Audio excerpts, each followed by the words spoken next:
Hello, and welcome to Crocheting with the Classics. Today, we're going to be listening to the short story, An Uncomfortable Bed, by Guy de Maupassant. One autumn, I went to spend the hunting season with some friends in a chateau in Picardy. My friends were fond of practical jokes. I do not care to know people who are not. And when I arrived, they gave me a princely reception, which at once awakened suspicion in my mind. They fired off rifles, embraced me, made much of me, as if they expected to have great fun at my expense, and I said to myself, "Look out, old ferret, they have something in store for you." During the dinner, the mirth was excessive, exaggerated in fact, and I thought, here are people who have more than their share of amusement, and apparently without reason. They must have planned some good joke, and assuredly I am to be the victim of the joke. Attention. During the entire evening, everyone laughed in an exaggerated fashion.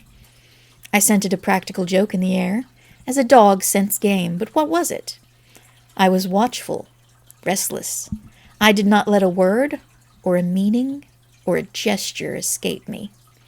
Every one seemed to me to be an object of suspicion, and I even looked distrustfully at the faces of the servants.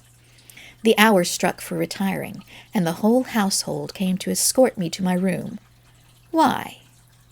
They called to me good night. I entered the apartment, shut the door, and remained standing, without moving a single step, holding the wax candle in my hand. I heard laughter and whispering in the corridor. Without doubt they were spying on me. I cast a glance around the walls, the furniture, the ceiling, the hangings, and the floor. I saw nothing to justify suspicion. I heard persons moving about outside my door. I had no doubt they were looking through the keyhole. An idea came into my head. My candle may suddenly go out and leave me in darkness. Then I went across to the mantelpiece and lighted all the wax candles that were on it. And after that I cast another glance around me without discovering anything. I advanced with short steps, carefully examining the apartment. Nothing. I inspected every article, one after another. Still nothing. I went over to the window. The shutters, the large wooden shutters, were open. I shut them with great care and then drew the curtains, enormous velvet curtains, and placed a chair in front of them, so as to have nothing to fear from outside. Then I cautiously sat down. The armchair was solid. I did not venture to get into the bed. However, the night was advancing, and I ended by coming to the conclusion that I was foolish. If they were spying on me, as I supposed, they must, while waiting for the success of the joke they'd been preparing for me, have been laughing immoderately at my terror. So I made up my mind to go to bed. But the bed was particularly suspicious-looking. I pulled at the curtains, and they seemed to be secure. All the same, there was danger. I was, perhaps, to receive a cold shower both from overhead, or, perhaps, the moment I stretched myself out, to find myself sinking to the floor with my mattress. I searched in my memory for all the practical jokes of which I had ever had experience. I did not want to be caught. Certainly not, certainly not. Then I suddenly bethought myself of a precaution which I considered ensured safety. I caught hold of the side of the mattress gingerly, and very slowly drew it toward me. It came away, followed by the sheet and the rest of the bedclothes.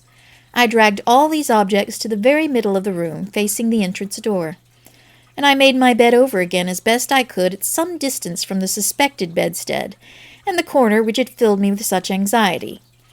Then I extinguished all the candles, and, groping my way, I slipped under the bedclothes. For at least another hour I remained awake, starting at the slightest sound. Everything seemed quiet in the chateau, and I fell asleep. I must have been in a deep sleep for a long time, but all of a sudden I was awakened with a start by the fall of a heavy body tumbling right on top of my own. And at the same time I received on my face, on my neck, and on my chest a burning liquid, which made me utter a howl of pain, and a dreadful noise as if a sideboard laden with plates and dishes had fallen down, almost deafening me. I was smothering beneath the weight that was crushing me and preventing me from moving. I stretched out my hand to find out what was the nature of this object. I felt a face, a nose, and whiskers, and then, with all my strength, I launched out a blow at this face. but I immediately received a hail of cuffings which made me jump straight out of the soaked sheets and rush in my nightshirt into the corridor, the door of which I found open. Oh, heavens, it was broad daylight. The noise brought my friends hurrying into my apartment, and we found, sprawling over my improvised bed, the dismayed valet who, while bringing me a morning cup of tea, had tripped over this obstacle in the middle of the floor and fallen on his stomach, spilling my breakfast all over my face in spite of himself. The precautions I had taken in closing the shutters and going to sleep in the middle of the room had only brought about the practical joke I'd been trying to avoid. Oh, how they all laughed that day. Well, I for one think he needs some new friends. Someone that, doesn't make him too terrified to sleep in a normal bed like a normal person. But that's just me. Anyway, I hope you enjoyed that and have a lovely afternoon. Goodbye.